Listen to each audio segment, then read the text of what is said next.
A lei do abastecimento.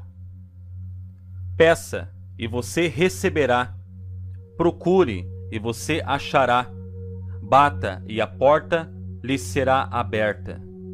Mateus capítulo 7, versículo 7. O homem nunca está satisfeito. Este fato é deplorado por muitos, mas Deus não pretendia que o homem fosse para sempre satisfeito. A lei do seu ser clama pelo aumento, pelo progresso e crescimento contínuo. Então, quando um bem é realizado, outro desejo por um bem maior se desenvolverá. E quando um estado superior é atingido, outro estado mais glorioso desdobrará sua visão e o estimulará indefinidamente. Por isso, o avanço da vida é a verdadeira vida, a vida que Deus pretendia que o homem vivesse. A lei do bem é universal, porque não estamos todos buscando o bom de alguma forma ou de outra? Tanto a ciência como a lógica declaram que o universo é preenchido com a substância essencial de todo bem imaginável que o homem pode imaginar, e que ele tem direito a um suprimento completo e crescente de todo e qualquer bem que ele possa necessitar ou desejar. Acreditamos, portanto, que é certo e bom para o homem procurar satisfazer todos os seus desejos e ambições que são bons e puros. Aqui está a chave para a lei, da forma como Jesus revelou. Tudo quanto em oração pedirdes, tenhais fé que já o recebestes, e assim lhes acontecerá. Toda pessoa, consciente ou inconscientemente, está operando esta lei em uma só pessoa. Funciona universalmente e em todos os planos da expressão da vida. Todos nós estamos diariamente atraindo para nossas vidas as coisas que mais desejamos e esperamos. E se atraímos coisas boas ou más, o princípio operado é o mesmo. Mas, como queremos mais das coisas boas da vida e menos das ruins, será necessário entender a lei com mais perfeição e assim sermos capazes de adaptar nosso pensamento de maneira mais direta. Assim, garantimos os maiores benefícios que advêm do uso inteligente e consciente de seu poder. Afirmamos repetidamente que Deus é nosso suprimento, nosso abastecimento. E se pensamos um momento e rastreamos nosso suprimento de volta à sua fonte, concordamos que a afirmação é verdadeira. A dificuldade de alguns é que eles podem mais facilmente olhar para a criação como fonte de sua substância do que para o Criador dessa fonte. A maioria não acredita realmente que Deus é a fonte de nossa substância. Tentamos pensar que é verdade e, teoricamente, podemos aceitá-lo, mas há uma incerteza. É difícil para alguns acreditar em algo que não vem. É muito mais fácil acreditar no que vemos. Agora, se pudermos ver muito sobre nós, estamos dispostos a acreditar e aproveitar, mas depois, como somos capazes de acreditar na abundância do bem, então haveremos e desfrutaremos. Assim, no início, a questão é: o que vem primeiro, ver ou acreditar? Ao estudarmos os fatos, aprenderemos que o último vem em primeiro lugar. Precisamos primeiro crer, acreditar, e a lei é baseada em nossa crença, que por sua vez determina nossa visão. As pessoas uma certa vez acreditavam em magia. Uma vez eles pensaram que coisas materiais poderiam aparecer do nada e do absoluto zero. Eles também acreditavam que as coisas poderiam desaparecer do nada. A ciência refutou há muito essa ideia e provou que essa magia é impossível. Exceto quando isso é feito através de algum truque de química, algum truque ou ilusão de ótica. A substância pode ser convertida, transmutada e modificada de muitas maneiras, mas nunca pode ser destruída. Por exemplo, se plantarmos uma semente no solo, ela brotará e se tornará uma árvore. A cada ano, a árvore trará folhas na primavera e as derramará no outono. As folhas caem para a terra e tornam-se uma parte do solo fértil. A árvore vive por 100 anos, morre, cai na terra e se deteriora. Esta madeira, decompondo-se lentamente, se tornará parte da terra e é endurecida em turfa e carvão. O carvão é extraído e trazido para casa como combustível. Quando o carvão é consumido pelo fogo e queimado em cinzas, as unidades de calor jogadas fora são usadas para aquecer a casa. As cinzas são novamente lançadas sobre a terra, fornecendo alimento para o solo, que finalmente nutre outra semente e faz com que ela brote e se torne no tempo certo outra grande árvore. Seguindo o ciclo das substâncias de uma árvore, nós a achamos mudando de forma muitas vezes.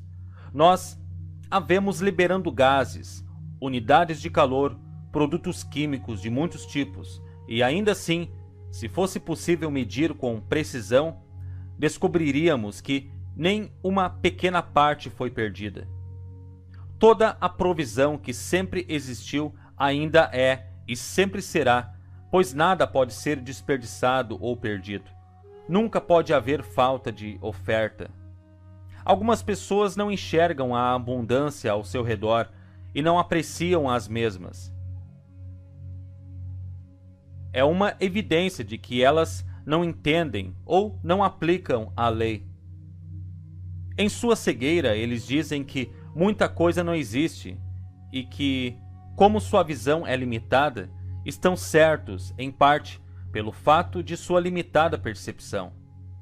Mas quando eles aprendem a enxergar com a mente, eles perceberão de maneira diferente.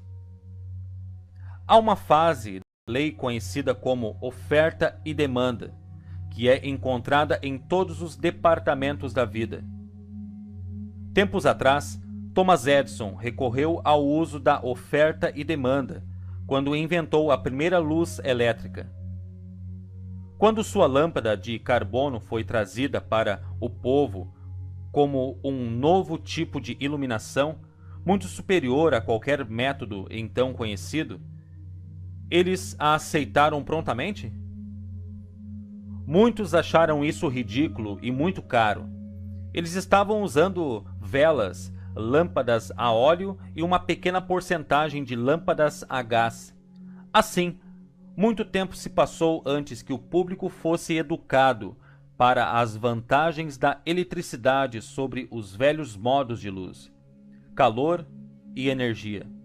Somente quando as pessoas se convenceram das vantagens desse novo poder, elas investiram em seu futuro. Construíram casas de força e instalaram postes e cabos de fios em toda a cidade para fábricas e casas. E como tudo isso foi realizado? Quando havia demanda pela necessidade de energia elétrica, a oferta estava próxima. De onde veio tudo isso? Fora da terra, fora do ar, da energia e da água. Energia a vapor, gás, petróleo e 1001 outras fontes. Vem diretamente da natureza, cuja visão criou esses materiais na Terra. Há um tempo atrás, os nossos antepassados estavam muito bem equipados e em grande estilo, andando em carruagens. Onde essas carruagens estão agora? Quase sumidas e quase esquecidas. O automóvel os substituiu. Como tudo isso aconteceu? Quando as pessoas exigiam um meio de viajar com mais velocidade, maior conforto e luxo, a necessidade dava ao homem uma ideia. Ele pensou em construir uma carruagem sem cavalos. Ele trabalhou no plano, desenvolveu-o lentamente e educou lentamente o público para aceitar o modo moderno de transporte. Um homem excepcional sonhava com um mundo andando sobre rodas e partiu para construir um carro que o pobre homem pudesse pagar. Hoje, o automóvel se tornou um fator tão importante na vida do homem que nos perguntamos como poderíamos ter progredido sem ele. Você vê, sempre que o homem precisou de uma certa coisa na vida, uma ideia lhe foi dada pela primeira vez em mente. Ele foi inspirado a desenvolver a ideia e depois materializá-la, convertendo um pedaço de lama ou metal em uma forma utilizável. Por que as pessoas viviam tão contentes com o cavalo e a carruagem e não gostavam do automóvel? Porque eles não podiam imaginar isso. Suas mentes não foram treinadas para exigir tal coisa. O fornecimento estava disponível para construir uma máquina desse tipo? Havia tanto suprimento quanto há agora. De fato, a oferta sempre existiu desde o começo. Assim, não foi culpa de Deus que o carro tenha chegado tão tarde à necessidade do homem. Onde não há demanda, não haverá evidência de suprimento. Nossos pais, que tinham uma consciência limitada, a carruagem de tração animal, não conseguiam atrair o novo modo de viajar até que pudessem ampliar suas mentes para conceber a necessidade do automóvel. O segredo da lei está na consciência de alguém. A vida de um homem não consiste na abundância das coisas que ele possui, mas na consciência daquilo que ele possui. O homem possui o mundo inteiro e toda a sua riqueza, mas só é capaz de desfrutar do que sua consciência lhe permite discernir. Em algum lugar eu li a história de um homem que vivia fora de Pittsburgh e operava uma pequena fazenda de laticínios. Dia após dia, ele trabalhou incansavelmente para ganhar uma vida pobre para si e para sua família. Um dia, vários homens que estavam examinando algumas terras próximas atravessaram seu pasto. Quando atravessavam uma corrente de água que corria pelo campo, o fazendeiro notou que pararam, abaixando-se e estudando o lodo e a espuma que se acumulavam contra a firme passarela que ele havia colocado ali. Um homem pegou um copo de água na mão e aparentemente bebeu. Outro coletou um pouco de água em uma cantina que ele carregava preso a uma fivela no cinto. O fazendeiro ficou perplexo e imaginou por que alguém deveria estar interessado nessas coisas. Até o gado não gostava daquilo, pois empurravam a mesma para beber água limpa. Algumas semanas depois, um homem ligou e ofereceu-lhe um preço fabuloso pela fazenda. Ora, o homem deve estar louco, pensou ele. Ele estava alegre com as perspectivas de obter tal valor e prontamente vendeu a fazenda. Ele se mudou para o Canadá para estar perto de seu irmão e comprou outra fazenda. Não demorou muito até que algumas coisas estranhas foram criadas no campo. E a notícia se espalhou como um incêndio que eles encontraram petróleo. Em poucos anos, aquela fazenda de menos de 100 acres produziu milhões de dólares em petróleo para seus proprietários. O fazendeiro permaneceu pobre e trabalhou duro, porque sabia apenas como arranhar a superfície do solo. A natureza supriu uma abundância para o homem, mas ele só conseguia perceber uma porção escassa. Ele podia ver a fazenda apenas como acres de pedras e sujeira. A lei não está em falta porque o homem era pobre e tinha que trabalhar bastante para ganhar a vida. O homem será sempre pobre, desde que exija da vida uma vida escassa e veja nela uma luta, fadiga, dificuldades e limitações. A coisa que não nos atrevemos a fazer é nos preocuparmos com o suprimento ou sobre a origem do nosso próximo dólar. o medo e a preocupação tendem a restringir e limitar o suprimento à mão. Eles tendem a fechar o fluxo da substância, seja esse fluxo pequeno ou grande. Em vez de nos libertar da limitação, em vez de melhorar nossas condições ou aumentar nosso suprimento, nos arrastamos mais fundo nas agonias da dúvida e do medo.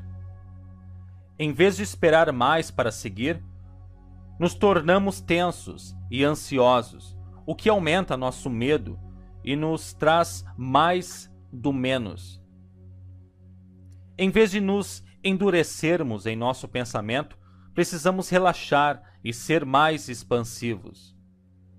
Precisamos educar nossas mentes para termos um estado maior de pensamento. Quando passarmos a pensar e perceber mais abundância, receberemos mais da mesma coisa: abundância. Isso não significa que o engenheiro esteja destinado a ser rico, enquanto o agricultor permaneça pobre.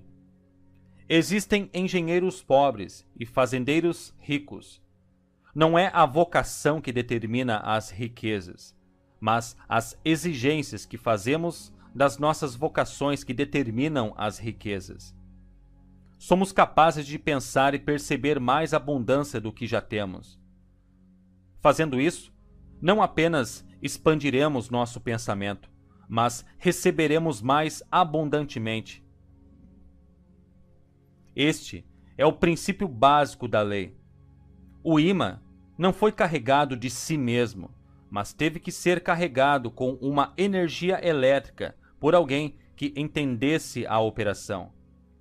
Um ímã nas mãos de um homem não treinado seria pouco mudado, mas, aos cuidados de um engenheiro treinado, ele poderia se tornar uma forte força de atração e fazer um grande bem. Da mesma forma, o ímã mental de uma pessoa pode ser estimulado para ter uma forte força de atração. E se for possível obter a ajuda de alguém que já tenha uma compreensão plena da lei e possa lhe ajudar a compreendê-la, já é um bom começo. É claro que o ímã da mente pode ser carregado de pensamentos construtivos, mas levará algum tempo para que eles sejam eficazes. E o aluno que não tem perseverança pode facilmente desanimar antes que o trabalho seja realizado.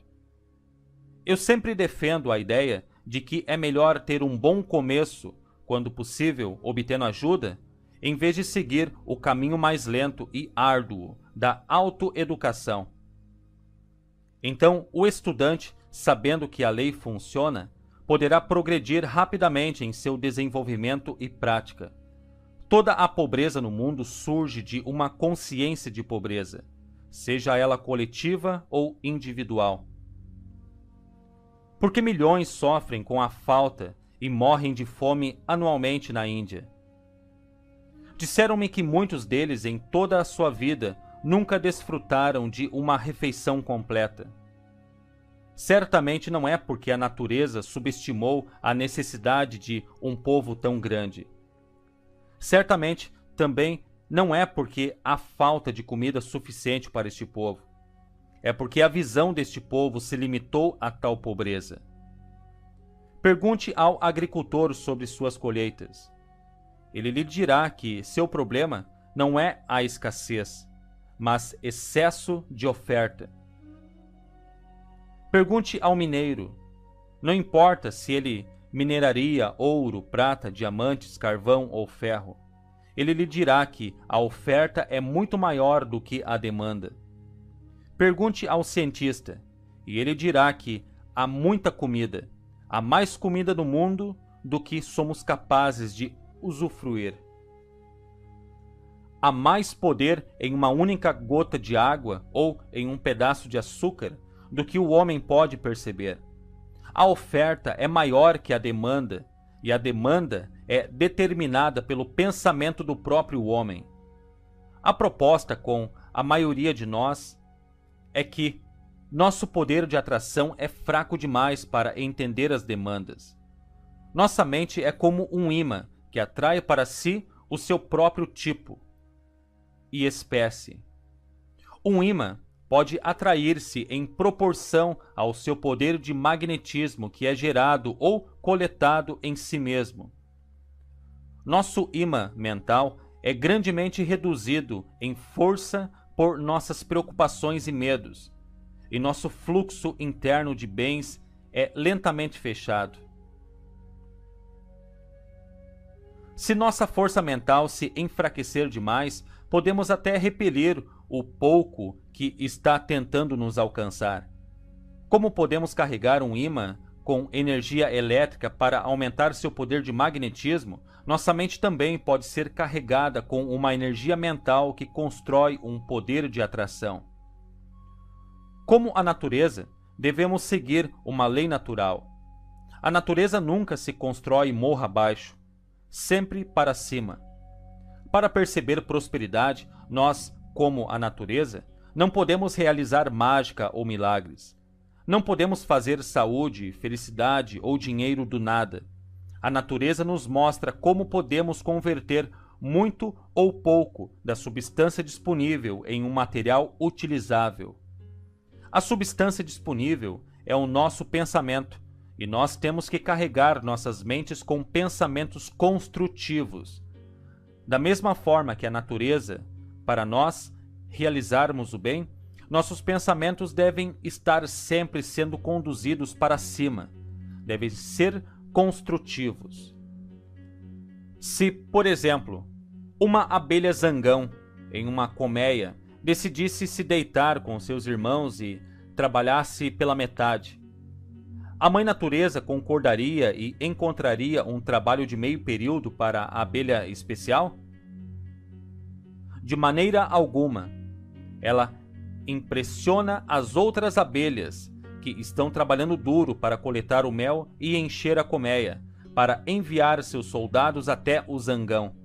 A mesma é jogada para fora e picada até a morte. A natureza destrói uma abelha preguiçosa. Se os pensamentos entram em nossas mentes e os mesmos não usam sua força total, então não são pensamentos positivos. E assim como a natureza, devemos cumprir a lei e destruí-los. Não podemos ousar dar regalias a meias verdades ou a pensamentos preguiçosos para que não enfraqueça nosso poder de atração e recepção. Este momento e local é um excelente lugar para começarmos com um inventário. Nós devemos filtrar nossos pensamentos cuidadosamente para separar os pensamentos fortes dos pensamentos preguiçosos. Os pensamentos preguiçosos e fracos devem ser expulsos e destruídos. Tem de haver recusa em aceitá-los por mais tempo. Então devemos guardar cuidadosamente cada pensamento para que os pensamentos fracos não possam inconscientemente ou conscientemente escapar para brincar de destruir os outros que estão tentando fazer o bem. Um homem chegou a mim um dia no final do outono e expressou seus medos relativos ao seu trabalho. Ele trabalhava há muitos anos em um hotel que pela primeira vez havia sentido os efeitos de uma temporada muito fraca. Dizia-se que a gerência iria fechar a casa e soltar os empregados até a primavera. Ele disse: "Eu sinto que essas pessoas sabem que haverá um desligamento. Elas estão no escritório do gerente. O que você acha que eu posso fazer sobre isso?" Então eu respondi: "Só há uma coisa que você pode fazer. Volte para o seu trabalho e realize a lei. Se a lei determinar o seu suprimento e posição, então ninguém, exceto a lei, poderá mudar isso para você. Se você perceber isso e manter isso em mente, eu o ajudarei a manter a lei. Se a lei tiver outra posição para você, haverá uma porta aberta antes que esta possa se fechar. Volte para o seu trabalho e ignore os rumores, deixe os outros temerem e se preocuparem, mas não se deixe ficar abatido. Para provar sua fé ou confiança na lei, prepare-se para continuar e espere que seu trabalho aumente e melhore. Ele voltou e fez o que lhe foi dito. Quando os rumores se transformaram em realidade, ele manteve firmemente o pensamento de aumentar o trabalho e os negócios. Assim, ele foi mantido durante os tempos de folga. Ele foi mantido no escritório para cuidar dos negócios e, devido ao aumento do trabalho e da responsabilidade que lhe foi confiada, recebeu um aumento de salário. Se ele tivesse autorizado os medos e pensamentos de perda e falta, ele teria sofrido como o restante dos que foram demitidos. Isso está de acordo com a lei, e a lei não faz acepção de pessoas. Se ele permitisse que seus pensamentos para o bem se tornassem adulterados com pensamentos de falta, ele teria enfraquecido seu imã mental. Ele não poderia ter atraído mais do que sua mente era capaz de receber. Não importa o quanto oramos ou quão alto oramos, nossas orações só podem ser respondidas enquanto trabalhamos a lei. A lei nos servirá na mesma proporção de quão bem nós a servimos.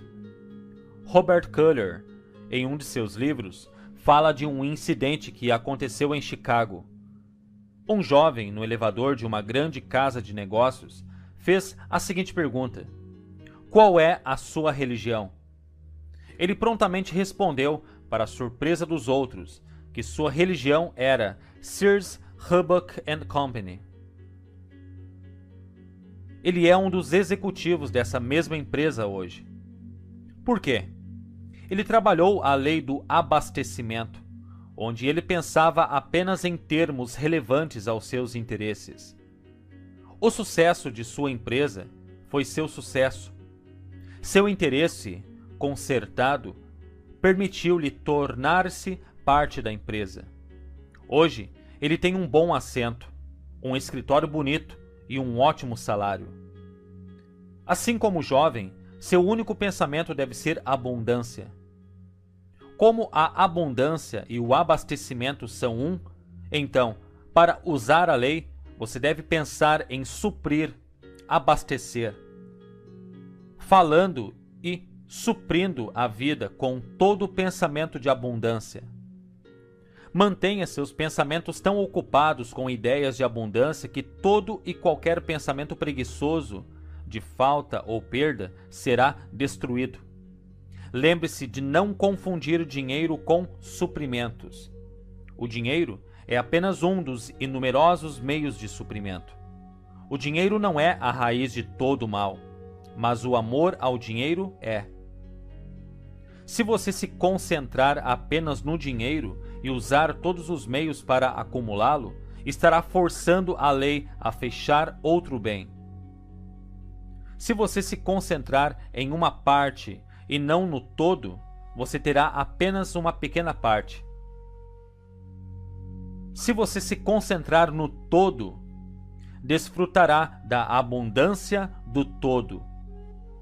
Eu conheci um homem que determinou cedo em sua vida para se concentrar em acumular dinheiro.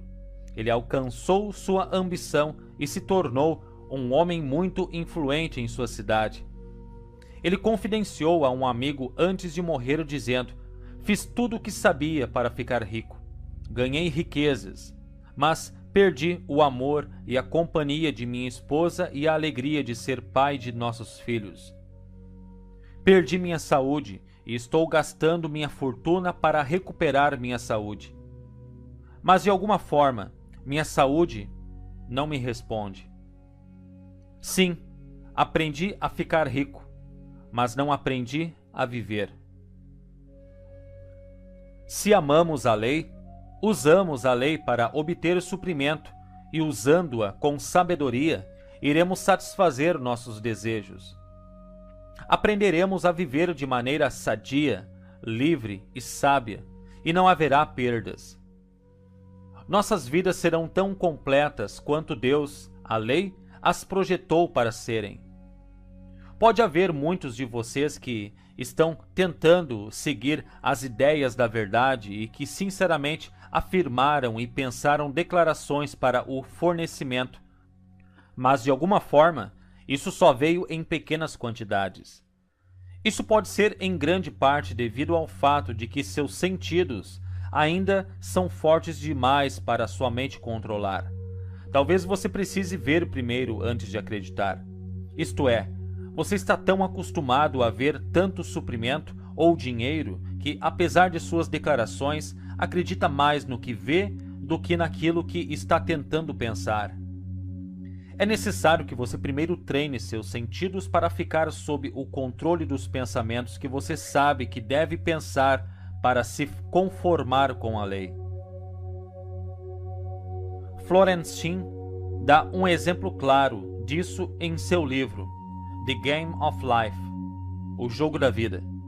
Ela fala de um homem que estava procurando uma nova posição e, tendo uma quantia limitada de dinheiro, estava debatendo em sua mente se deveria comprar um novo casaco ou segurar o dinheiro, para o caso de ter tempo para conseguir emprego. Ele foi aconselhado a comprar o casaco, e era um casaco de pele caro. Isso reduziu consideravelmente sua conta bancária, mas aumentou sua confiança e estimulou sua fé a tal ponto que seu futuro empregador captou o espírito e deu-lhe um excelente trabalho. O casaco serviu para capacitá-lo a se sentir próspero, e o empreendimento fortaleceu sua coragem e confiança, de modo que a lei passou a satisfazer a demanda. Se tal condição surge em que alguém se sente melhor por ver alguma evidência de prosperidade, então é sábio fazer aquilo que torna mais fácil para a pessoa atrair prosperidade para ele. Certamente não é útil trabalhar pela prosperidade e ver uma pilha de contas diante de você ou uma condição de limitação e miséria ao seu redor. É melhor se afastar de tal visão e ir onde a visão está mais de acordo com o desejo da mente. Quando eu desejo trabalhar para a minha prosperidade ou para a dos outros, eu tento ficar em um ambiente onde há abundância e beleza e onde as pessoas ao meu redor não estão em situação limitada. Portanto, seguimos dizendo que você pode constantemente atrair em sua vida toda e qualquer forma de bem que você realmente deseja, pois é a vontade de Deus que você desfrute de todo o bem que promova felicidade e progresso. Todo desejo é uma expressão da vontade, enquanto esperar o bem é exigir bem, de modo que ambos são necessários para atrair a oferta. Portanto, busque ajustar seu desejo com o plano de Deus, que é a lei, e espere que todo o bem lhe alcance. Fazendo isso, nada além do bem poderá vir. A abundância de tudo que é bom é necessário. É a herança natural de todo homem, mulher e criança. Essa é uma verdade da vida. É errado alguém habitar na pobreza quando existe abundância para todos. É errado que um membro da família humana acumule vasta riqueza à custa de seu semelhante. É errado habitar em condições de guerra e caos quando a paz pode prevalecer. É errado os fortes se aproveitarem dos fracos. É errado viver a escassez quando podemos ter qualquer coisa que possa ser essencial para promover o bem-estar e a felicidade do indivíduo. Então, o que quer que seja que não ofereça satisfação, harmonia, crescimento e aumento é anormal. A natureza originalmente pretendia que as reais necessidades do homem fossem supridas adequadamente. A natureza é produtora de bênçãos, que ela dá livremente à humanidade, sempre produzindo todas as coisas para um propósito bom e útil. Todo indivíduo, portanto, tem um direito natural a um suprimento completo de todo bem que possa usar ou usufruir. No entanto, O homem aprendeu a usar e a depender de meios artificiais para conseguir seu suprimento. Perdeu de vista a verdade básica sobre a qual esta lição se baseia. No início, vamos perceber que o mundo material em que vivemos é uma esfera de efeitos e que, por trás desses efeitos, existe um mundo de causas. Então reconheça que, quando você deseja algum efeito particular, é porque esse bem específico já existe na esfera de causas. Então reconheça que quando você deseja algum efeito particular, esse desejo é uma aparência de uma causa subjacente. Este é o princípio sobre o qual nossa definição da lei do abastecimento é baseada. E quando você aprender a operá-lo da maneira apropriada, você será capaz de atrair mais e mais coisas boas para a sua vida. Não importa a forma do bem que você possa precisar ou desejar.